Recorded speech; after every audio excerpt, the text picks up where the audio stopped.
Livro de Jeremias, capítulos 27 e 28. Jeremias recebeu esta mensagem do Senhor no início do reinado de Zedequias, filho de Josias, rei de Judá. Assim me disse o Senhor: faça um jugo, ponha-o sobre o pescoço e prenda-o com cordas de couro. Depois envie mensagens aos reis de Edom, Moabe, Amon, Tiro e Sidom por meio dos embaixadores que vieram ver o rei Zedequias em Jerusalém. Diga-lhes que transmitam esta mensagem a seus senhores. Assim diz o Senhor, o Deus dos exércitos, o Deus de Israel: com minha grande força e meu braço poderoso fiz a terra, todas as pessoas e todos os animais. Isso tudo é meu, e posso entregá-lo a quem eu quiser. Agora entregarei suas nações a meu servo Nabucodonosor, rei da Babilônia. Coloquei tudo debaixo do seu controle, até os animais selvagens. Todas as nações servirão a ele, seu filho e seu neto, até terminar o tempo deles. Então muitas nações e grandes reis conquistarão e dominarão a Babilônia. Submetam-se, portanto, ao rei da Babilônia e sirvam-no. Coloquem o pescoço debaixo do jugo da Babilônia. Eu castigarei qualquer nação que se recusar a servi-lo. Enviarei guerra, fome e doença sobre essa nação até que a Babilônia a conquiste. Não deem ouvidos a seus falsos profetas, adivinhos, intérpretes de sonhos, médiuns e feiticeiros que dizem: o rei da Babilônia não os dominará. São todos mentirosos e suas mentiras os levarão a ser expulsos da terra. Eu os expulsarei e os enviarei para longe e vocês morrerão. Mas a nação que se sujeitar ao rei da Babilônia poderá continuar em sua terra e cultivá-la. Eu, o Senhor, falei. Depois repeti a mesma mensagem a Zedequias, rei de Judá: submeta-se ao jugo do rei da Babilônia e do seu povo e vocês viverão. Por que você e seu povo morreriam? Por que escolher guerra, fome e doença que o Senhor trará contra toda nação que não se submeter ao rei da Babilônia? Não deem ouvidos aos falsos profetas que lhes dizem: o rei da Babilônia não os dominará. São mentirosos. Assim diz o Senhor: não envie esses profetas. Eles contam mentiras em meu nome. Por isso expulsarei vocês desta terra. Todos vocês morrerão junto com todos esses profetas. Então falei aos sacerdotes e ao povo e disse: assim diz o Senhor: não deem ouvidos aos profetas que afirmam que em breve serão devolvidos os objetos preciosos que foram tirados do meu templo e levados para a Babilônia. É tudo mentira. Não lhes deem ouvidos. Submetam-se ao rei da Babilônia e viverão. Por que provocar a destruição desta cidade inteira? Se de fato eles são profetas e transmitem mensagens do Senhor, que orem ao Senhor dos exércitos e supliquem que os objetos que restam no templo do Senhor, no palácio do rei e em Jerusalém, não sejam levados para a Babilônia. Pois assim diz o Senhor dos exércitos acerca das colunas à entrada do templo, do tanque de bronze chamado Mar, das bases móveis e de todos os outros objetos cerimoniais. Nabucodonosor, rei da Babilônia, os deixou aqui quando levou Joaquim, filho de Jeoaquim, rei de Judá, para o exílio na Babilônia, com todos os nobres de Judá e Jerusalém. Assim diz o Senhor dos exércitos, o Deus de Israel, a respeito dos objetos preciosos que restaram no templo e no palácio do rei de Judá. Todos eles serão levados para a Babilônia e ali ficarão até que eu mande buscá-los, diz o Senhor. Então os trarei de volta a Jerusalém. Naquele mesmo ano, 4º ano do reinado de Zedequias, rei de Judá, no mês de agosto, Ananias, filho de Azur, um profeta de Gibeon, se dirigiu a mim publicamente no templo diante de todos os sacerdotes e do povo e disse: assim diz o Senhor dos exércitos, o Deus de Israel: removerei do seu pescoço o jugo do rei da Babilônia. Dentro de 2 anos trarei de volta todos os objetos preciosos do templo que o rei Nabucodonosor levou para a Babilônia. Também trarei de volta Joaquim, filho de Jeoaquim, rei de Judá, e todos os outros exilados de Judá levados para a Babilônia. Certamente quebrarei o jugo que o rei da Babilônia colocou sobre seu pescoço. Eu, o Senhor, falei. Jeremias respondeu a Ananias diante de todos os sacerdotes e do povo que estava no templo do Senhor: amém, que sua profecia se cumpra. Espero que o Senhor faça tudo o que você anunciou. Espero que ele traga de volta da Babilônia os objetos preciosos do templo e todos os exilados. Agora, porém, ouça as palavras que lhe digo na presença de todo o povo. Os antigos profetas que vieram antes de você e de mim falaram contra muitas nações e grandes reinos e sempre advertiam a respeito da guerra, calamidade e doença. Portanto, um profeta que anuncia paz precisa esperar que suas previsões se cumpram antes de ser considerado de fato enviado pelo Senhor. Então o profeta Ananias tirou do pescoço de Jeremias o jugo e o quebrou em pedaços. E disse novamente a todo o povo: assim diz o Senhor: assim como este jugo foi quebrado, dentro de 2 anos quebrarei o jugo de opressão de todas as nações que agora estão sujeitas a Nabucodonosor, rei da Babilônia. Depois disso, Jeremias saiu dali. Logo após o confronto com Ananias, o Senhor deu esta mensagem a Jeremias: vai e diga a Ananias: assim diz o Senhor, você quebrou o jugo de madeira, mas em seu lugar colocou um jugo de ferro.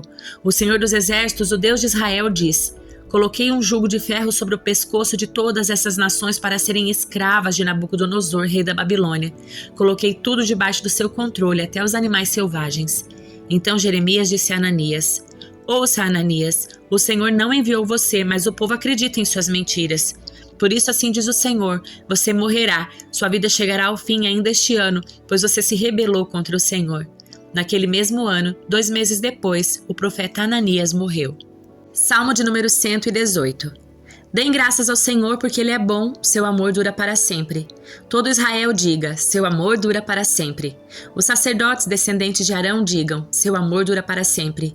Todos que temem o Senhor digam, seu amor dura para sempre. Em minha angústia orei ao Senhor. O Senhor me ouviu e me livrou. O Senhor está comigo, portanto não temerei. O que me podem fazer os simples mortais? Sim, o Senhor está comigo, Ele me ajudará. Olharei com triunfo para os que me odeiam. É melhor refugiar-se no Senhor que confiar em pessoas. É melhor refugiar-se no Senhor que confiar em príncipes. Todas as nações hostis me cercaram, mas eu as destruí em nome do Senhor. Sim, elas me cercaram de todos os lados, mas eu as destruí em nome do Senhor. Como um enxame de abelhas que rodearam e arderam contra mim, como um fogo crepiante, mas eu as destruí em nome do Senhor. Meus inimigos fizeram tudo o possível para me derrubar, mas o Senhor me sustentou. O Senhor é minha força e meu cântico, Ele é minha salvação. No acampamento dos justos há cânticos de alegria e vitória. A mão direita do Senhor realizou grandes feitos. A mão direita do Senhor se levanta em triunfo. A mão direita do Senhor realizou grandes feitos. Não morrerei, pelo contrário, viverei para contar o que o Senhor fez. O Senhor me castigou severamente, mas não me deixou morrer. Abram para mim as portas por onde entram os justos. Entrarei e darei graças ao Senhor. Essas portas conduzem à presença do Senhor e os justos entram por elas. Eu te dou graças porque respondeste à minha oração e me deste vitória. A pedra que os construtores rejeitaram se tornou a pedra angular. Isso é obra do Senhor e é maravilhosa de ver. Este é o dia que o Senhor fez. Nele nos alegremos e exultemos. Ó Senhor, por favor, salva-nos. Ó Senhor, dá-nos sucesso. Bendito é o que vem em nome do Senhor.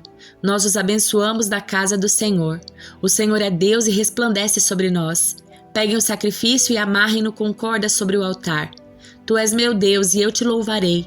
Tu és meu Deus, eu te exaltarei. Deem graças ao Senhor porque Ele é bom. Seu amor dura para sempre. Primeira carta de João, capítulo 4.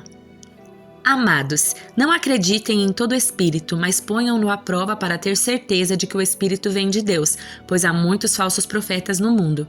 Assim sabemos se eles têm o Espírito de Deus. Todo espírito que reconhece que Jesus Cristo veio em corpo humano é de Deus, mas todo espírito que não reconhece a verdade a respeito de Jesus não é de Deus. Esse é o espírito do anticristo sobre o qual vocês ouviram que viria ao mundo, e de fato já está aqui. Filhinhos, vocês pertencem a Deus e já venceram os falsos profetas, pois o Espírito que está em vocês é maior que o Espírito que está no mundo. Eles pertencem a este mundo, portanto falam do ponto de vista do mundo e o mundo os ouve. Nós, porém, pertencemos a Deus. Quem conhece a Deus nos ouve, mas quem não conhece a Deus não nos ouve. Desse modo, sabemos se alguém tem o Espírito da verdade ou o Espírito do erro. Amados, continuemos a amar uns aos outros, pois o amor vem de Deus. Quem ama é nascido de Deus e conhece a Deus. Quem não ama não conhece a Deus, porque Deus é amor. Deus mostrou quanto nos amou ao enviar seu único Filho ao mundo para que por meio dele tenhamos vida. É nisso que consiste o amor, não em que tenhamos amado a Deus, mas em que Ele nos amou e enviou seu Filho como sacrifício para o perdão dos nossos pecados. Amados, visto que Deus tanto nos amou, certamente devemos amar uns aos outros. Ninguém jamais viu a Deus, mas se amamos uns aos outros, Deus permanece em nós e seu amor chega em nós à expressão plena. Deus nos deu seu Espírito como prova de que permanecemos nele e ele em nós. Além disso, vimos com os próprios olhos e agora testemunhamos que o Pai enviou seu Filho para ser o Salvador do mundo. Aquele que declara que Jesus é o Filho de Deus, Deus permanece nele e ele em Deus. Sabemos quanto Deus nos ama e confiamos em seu amor. Deus é amor, e quem permanece no amor, permanece em Deus, e Deus nele. À medida que permanecemos em Deus, nosso amor se torna mais perfeito. Assim teremos confiança no dia do julgamento, pois vivemos como Jesus viveu nesse mundo. Esse amor não tem medo, pois o perfeito amor afasta todo medo. Se temos medo, é porque tememos o castigo, e isto mostra que ainda não experimentamos plenamente o amor. Nós amamos porque Ele nos amou primeiro. Se alguém afirma, ama a Deus, mas odeia seu irmão, é mentiroso, pois se não amamos nosso irmão a quem vemos, Como amaremos a Deus a quem não vemos? Ele nos deu esse mandamento: quem ama a Deus, ame também a seus irmãos.